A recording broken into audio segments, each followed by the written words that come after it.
அழைக்கின்றேன்.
அனைத்து பள்ளிகளிலும் நடைபெறும் விளையாட்டு விழாவிற்கும் சரி, விளையாட்டு போட்டிகளுக்கும் சரி, பள்ளிகளுக்கு இடையேயான விளையாட்டு போட்டிகளும் சரி, முன்னின்று அனைத்து அறிவுரைகளையும் வழங்கி போட்டிகள் சிறப்பாக நடைபெறவும், மாணவர்கள் பள்ளிகளில் பள்ளி விளையாட்டு விழா நடைபெற வேண்டும் என்று அறிவுறுத்தி அனைத்து பள்ளிகளிலும் விளையாட்டு போட்டிகள் நடைபெற்று கொண்டிருக்கிறது.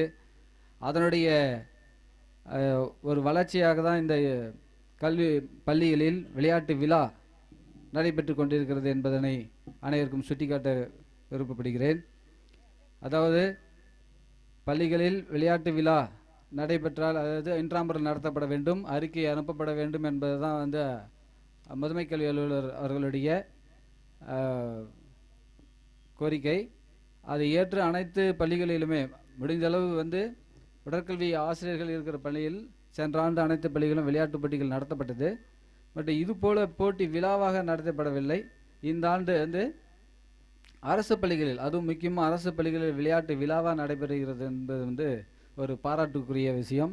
அதற்காக இந்த பள்ளியுடைய ஊர் பொதுமக்களுக்கும் இந்த பள்ளியினுடைய தலைமை ஆசிரியர் இதற்காக அனைத்து விதத்திலையும் ஒத்துழைப்பு நல்கி உழைத்திட்ட அனைத்து உடற்கல்வி ஆசிரியர்கள், பள்ளியினுடைய ஆசிரியர் பெருமக்கள் அனைவருக்கும் மாவட்ட நிர்வாகத்தின் சார்பாக நன்றியை தெரிவித்துக் கொள்கிறேன்.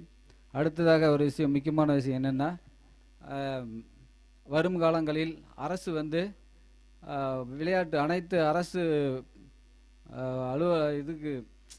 எம்ப்ளாய்மெண்ட் வேலைவாய்ப்புகளில் 3% ஒதுக்கீடு செய்யப்பட உள்ளது. அதனால் விளையாட்டு மூலமாக தங்களுக்கு, அதாவது விளையாட்டை ஒரு வாழ்க்கையில் ஒரு பங்கமாக எடுத்துக்கொண்டு விளையாடி நீங்கள் நல்ல விளையாட்டு வீரராக வந்தால் உங்களுக்கு அரசு வேலைகளில் வரும் காலங்களில் மிகச்சிறந்த ஒரு வாய்ப்பு இருக்கும் என்பதை தெரிவித்துக்கொண்டு வாய்ப்புக்கு நன்றி பாராட்டி விடைபெறுகிறேன். நன்றி, வணக்கம். இன்றைக்கு உங்களுக்கு நடந்து கொண்டிருக்கிறது இப்பள்ளியின் முப்பெரும் விழா. என்னென்ன விழான்னு உங்களுக்கு தெரியும். விளையாட்டு போட்டி, விளையாட்டு விழா, ஆண்டு விழா, இலக்கிய மன்ற நிறைவு விழா. தற்போது அரசு நிறைய மாற்றங்களை கொண்டு வந்திருக்காங்க கல்வித்துறையில். ஒருங்கிணைந்த வளர்ச்சி அனைத்து மாணவர்களும் பெற வேண்டும் என்பதற்காக பல்வேறு நலத்திட்டங்களோட மாற்றங்களையும் கொண்டு வந்திருக்காங்க. எதற்காகன்னா, உங்களோட ஒருங்கிணைந்த வளர்ச்சிக்காக, உங்களுடைய ஒருங்கிணைந்த ஆளுமைத்தன்மையை வளர்ப்பதற்காக. ஆளும் வளரணும், அறிவும் வளரணும், அதுதான் வளர்ச்சி. அதோட உங்களோட மனமும் உள்ள வளர்ச்சியும் தேவை. ஆளுமை பண்பு, பர்சனாலிட்டிங்கிறது உங்களோட ஒருங்கிணைந்த வளர்ச்சியை தான் நிர்ணயிக்கும். இந்த ஆளுமை பண்பை வளர்ப்பதற்கு முன்னோடியாக இருப்பது இந்த உடற்கல்வி. உடலால் வளர்த்தேன் உயிர் வளர்த்தேனேம்பர். உடல் ஆரோக்கியமாக இருந்தாதான் மனம் ஆரோக்கியமாக இருக்கும். மனம் ஆரோக்கியமாக இருந்தாதான் உன்னோட அறிவு வளர்ச்சி உயரும். ஒவ்வொன்றுமே ஒன்றோடு ஒன்று இணைந்து செயல்படக்கூடியது. எதுவுமே ஒன்றோடு ஒன்று சார்ந்து தான் செயல்படும். தன்னிச்சையாக எதுவும் செயல்பட முடியாது. அதுல இந்த பள்ளியில் முப்பெரும் விழாவாக கொண்டாடுறது சந்தோஷமாக இருக்குது. காலையில் விளையாட்டு விழா, அடுத்தது இலக்கிய மன்ற நிறைவு விழா, அடுத்தது ஈவினிங் உங்களோட மன வளர்ச்சிக்கான ஆண்டு விழா.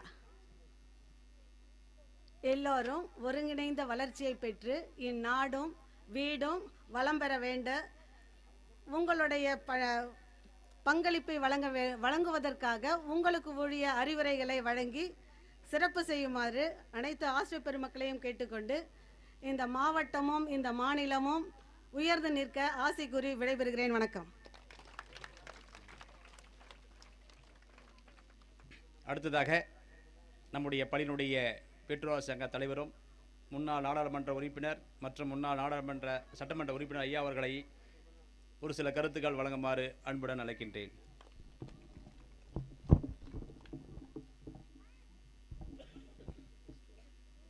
நமது பள்ளியிலே இவ்வளோ பெரிய நிகழ்ச்சியை ஏற்பாடு செய்து நாளை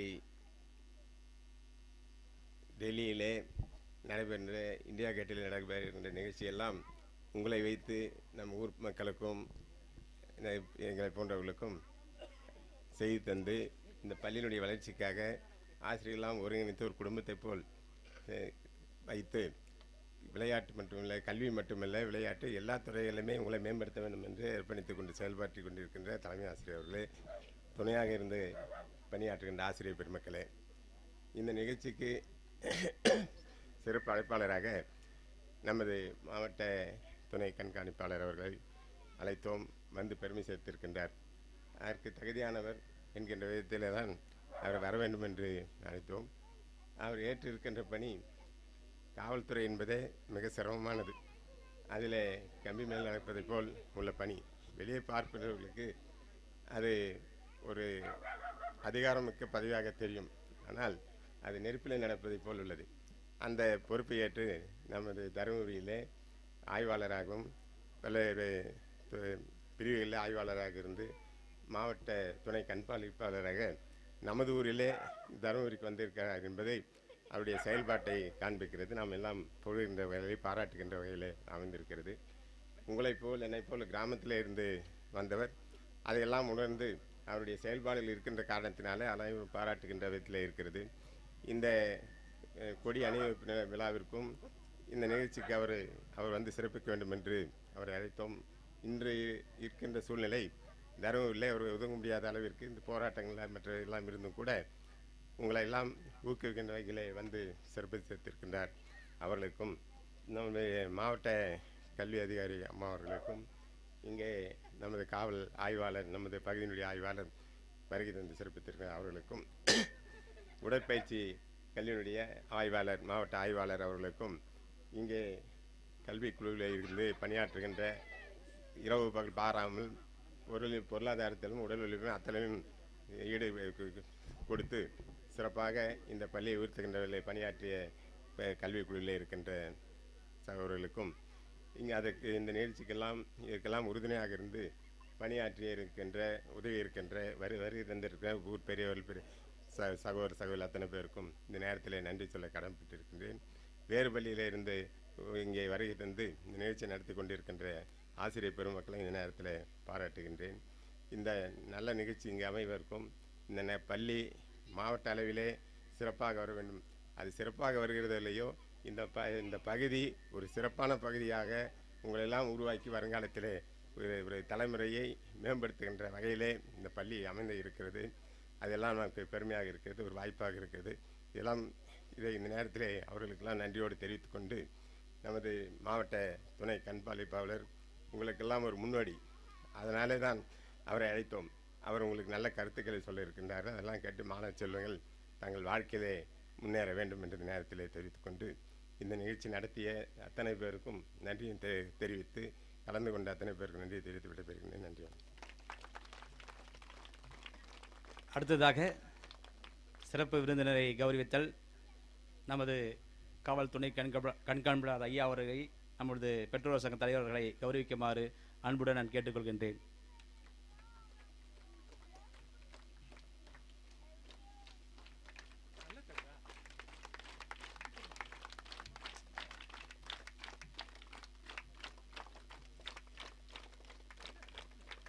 கவர் எடுத்து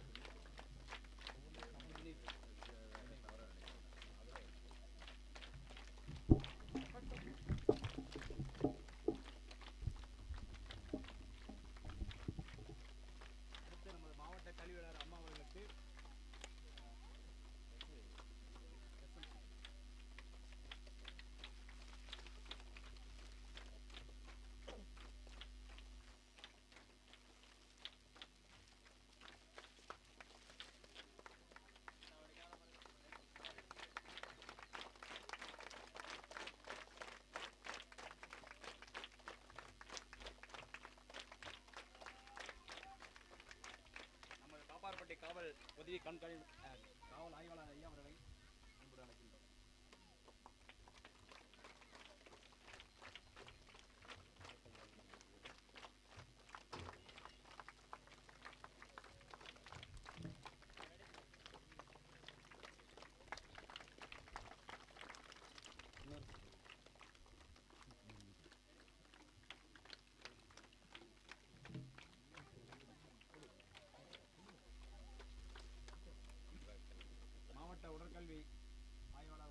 நம்முடைய உடற்கல்வி ஆசிரியர் கௌரவிப்பார்.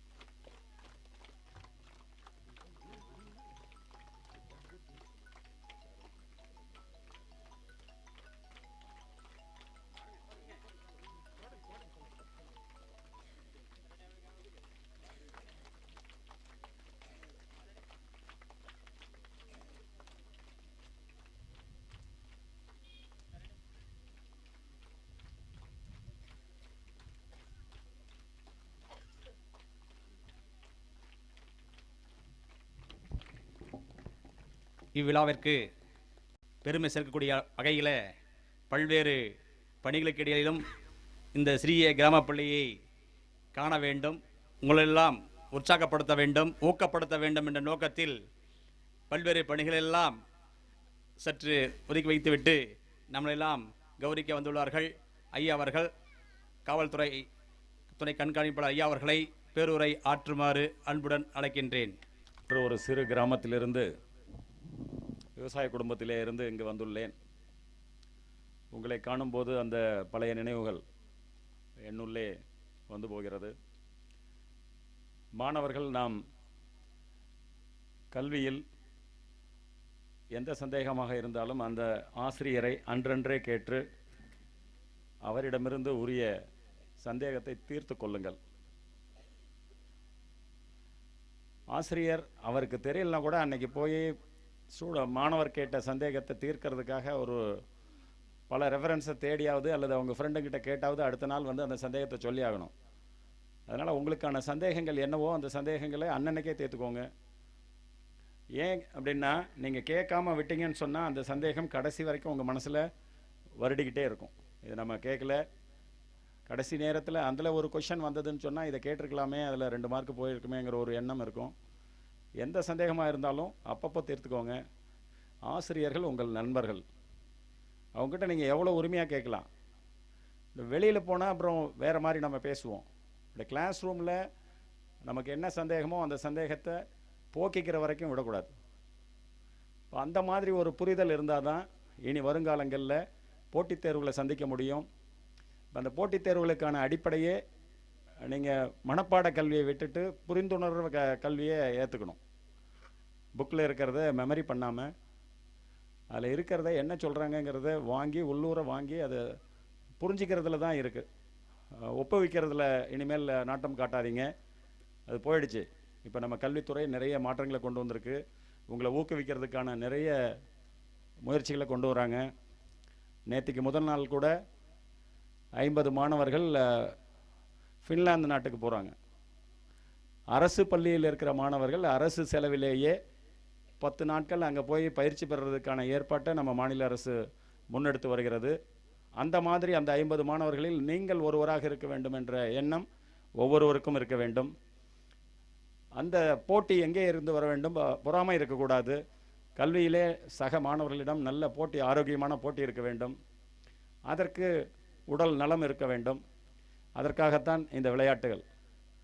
அரசு பள்ளியிலே மட்டும்தான் இந்த விளையாட்டுகளை நாம் காண முடிகிறது. தனியார் பள்ளிகள் எல்லாம் இந்த விளையாட்டு நேரத்தை முழுக்கவே படிப்புக்காக ஒதுக்கி விடுகிறார்கள்.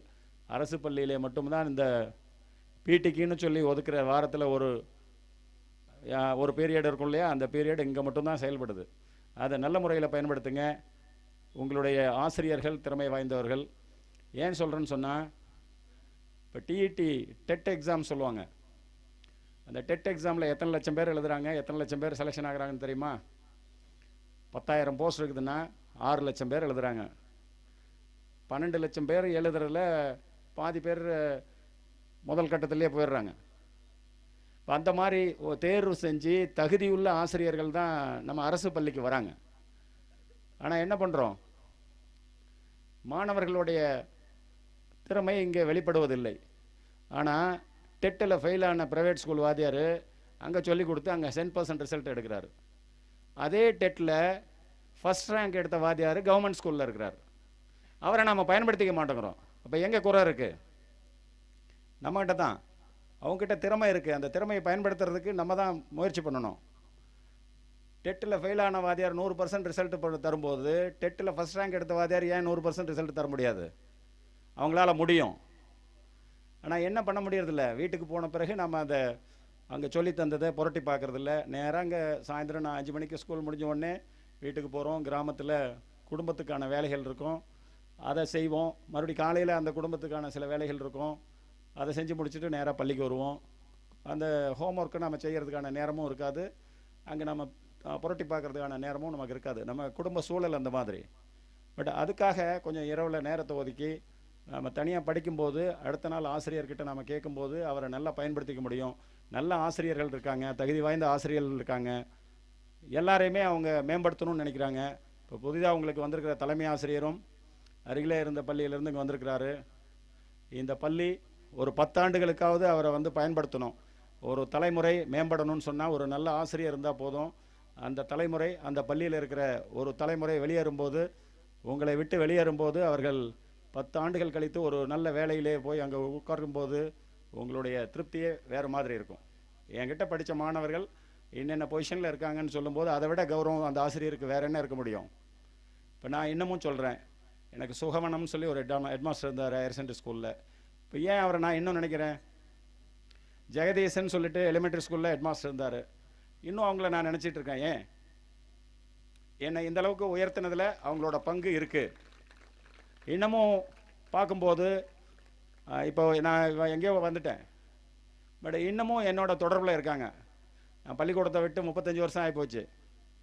இன்னமும் என்கிட்ட பேசிகிட்டு இருக்காங்க. அந்த தொடர்பு ஏன் நீடிக்குது? இன்னும் எங்கள் பள்ளிக்கு போனால் அந்த சுகவனம் தலைமை ஆசிரியரோட அந்த கல்வெட்டில் பொறிச்ச பேரை பார்க்கும்போது சந்தோஷமாக இருக்கும்.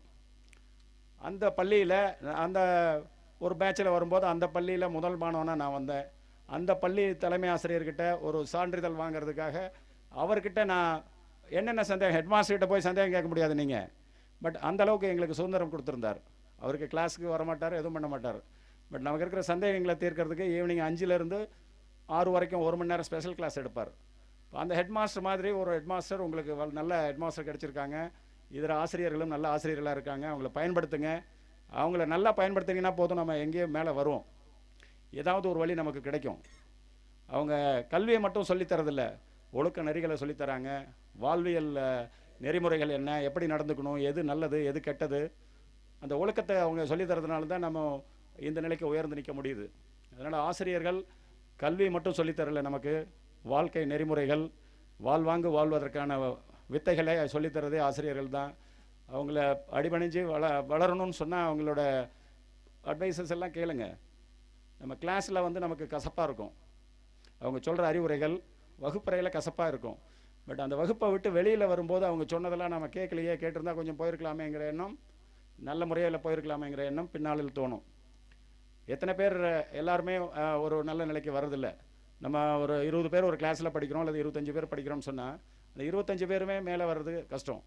இல்லை ஒரு 4 அல்லது 5 பேர் வரலாம். அப்போ இந்த சமயங்களில் நீங்கள் நல்ல முறையில் ஆசிரியர்களை பயன்படுத்துங்கிறத மட்டும் கேட்டுக்கொண்டு இங்கே வாய்ப்பளித்த அனைவருக்கும் நன்றி பாராட்டி அமைகிறேன். வணக்கம்.